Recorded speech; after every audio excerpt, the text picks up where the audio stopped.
Jubilei 2025 Mahujaji wa Matumaini.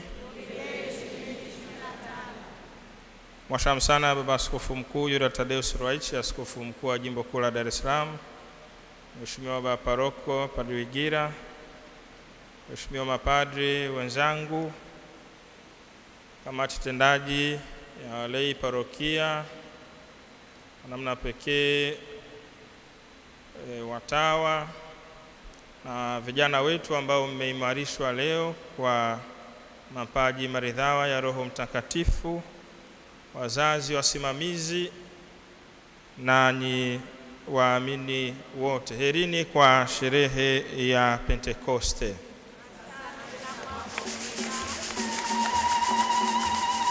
Basi Baba Paroko ameniambia niseme neno moja kwa hawa vijana wetu, lakini kwa hakika ni neno ambalo haliwahusu wao tu, lakini linamhusu kila mmoja wetu. Kila tunapoadhimisha sherehe ya Pentekoste au tunapoadhimisha sherehe ya kipaimara mahali popote na wakati wowote, tunalokumbushwa ni neno moja tu ambalo tunalipata katika kitabu cha Matendo ya Mitume sura ya 1 aya ya 8: nanyi mtakuwa mashahidi wangu, et eritis mi testes. Kipaimara si jambo lingine zaidi ya kuwa mashahidi wa Kristo.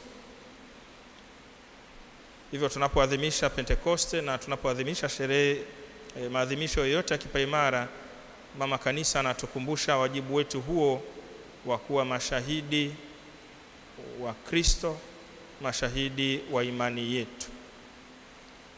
Na kwa kuwa tumeimarishwa na yeye mwenyewe ambaye ndiye wa kwanza anayeshuhudia, kama tunavyoambiwa na Yohane kwamba Roho Mtakatifu anashuhudia na sisi tunashuhudia pamoja naye.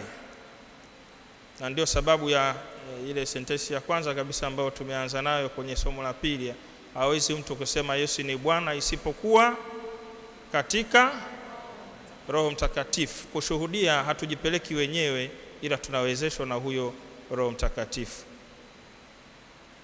Mwashamu Baba Askofu Mkuu, naomba nikukaribishe kwa ajili ya neno lako na baraka kwetu sote. Tumsifu Yesu Kristo. Milele amina.